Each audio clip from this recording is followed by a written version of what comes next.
How you doing? It's Chris with Wicked 6. Here's a recap video of the All Counties event through Route 18 tackle.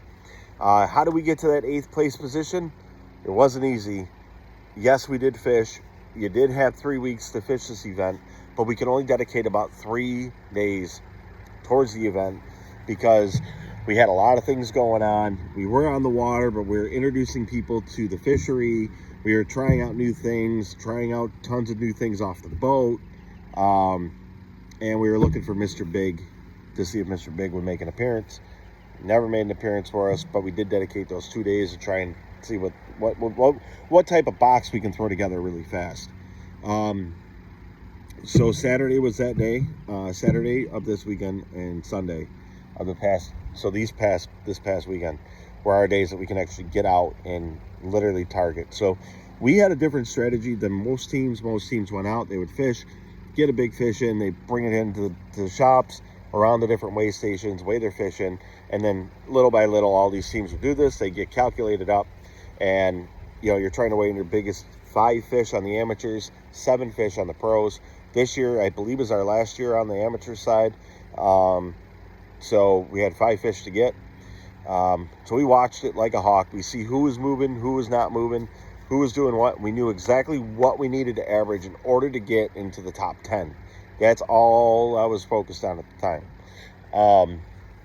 So we went out Saturday with tons of information that there were big fish on the inside waters. So we went out of Sandy Creek, set up in that 80 feet of water, and it wasn't even 5 minutes, and we got a ton of skippers. One after another, after another, after another, after another, after another. Mr. Big wouldn't show up. Tons of skips.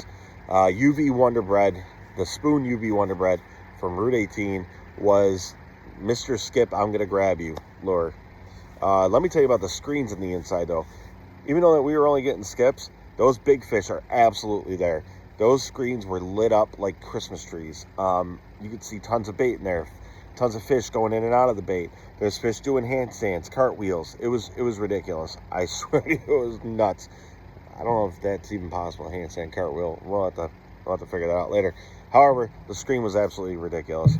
After about 8 o'clock in the morning, we decided, look, we're not getting what we're looking for. Let's bolt it offshore. We bolted. That's what we did. We bolted. Got out to the 29 line, and man, was that ever the right move. We had just gotten set up, 400 copper in, 300 copper in, downriggers, divers, got it all set up, and the 400 copper took a run. That pulled us a nice 23. The diver took a run, that took a 20. The other diver took a run, that took a 21. And then we took multiple 18s, multiple 19s, multiple 17s. I mean, we just couldn't stop getting hit. And the baits that we were using that were constantly getting hit and these are all from Route 18. So the 13-inch Chrome Frog was a big one with a matching, now with the matching head with a Justin Secrets head pulling rig cut bait that smoked them on the 400 copper. It just, every time you got it in the water, it would fire. The downrigger, UV Wonderbread, again, the spoon. The Die Hard 8-inch paddle pulling the matching head, that pulled a few for us. I mean, we just couldn't keep this stuff in the water. Eventually, we got to a point where we're like, hey, we got to get back in. We can come back out tomorrow morning and see where we're at. So we were able to weigh in a couple 20s. I think it was a 21, a 22, and a 20, and maybe another 20. I could be wrong, though. But we were able to weigh those in.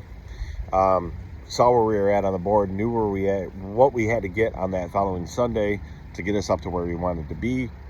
We watched that weather report like hawks. It was going to be ugly at some point on Sunday. So we set out at about 5:30. Lake was beautifully flat, calm, but only for a little bit. Lake started to pick up. We took a really nice diver shot, missed that. Ended up taking a really nice downrigger shot on a green jeans, Route 18 green jeans, pulling rig cut bait.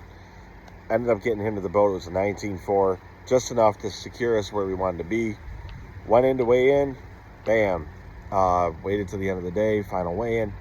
Got there, 1 o'clock hit, we secured 8th place.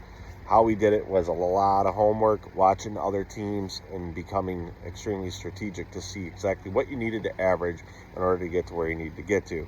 There's no question, without using Route 18 tackle, Hawks Customs, and rig cut bait, were we ever going to achieve that 8th place. And So we definitely achieved it through that. Guys, I highly recommend you guys get yourself some Hawks Custom Tackle. Use rig cut bait. Get out there. The fish are definitely on the inside. The fish are definitely on the outside. Those big matures just so happen to be on the 29 line that day. But there are guys reporting that they're getting them on that inside water. So make sure you guys are checking that inside water, especially over at Sandy Creek. Other than that, guys, I am out. This was just a quick recap video. I just wanted to make sure that we could get that all squared away and make sure that I got a recap video out there for you guys. There's gonna be tons of video guys coming very soon. A lot of behind the scenes, a lot of boating stuff, fishing techniques, different behind the scenes with tournaments, gearing up for all of it, gear videos, I mean, all sorts of stuff. So guys, make sure you like, subscribe, comment, and hit the bell for notifications. I'm out for the day. I'll catch you guys later.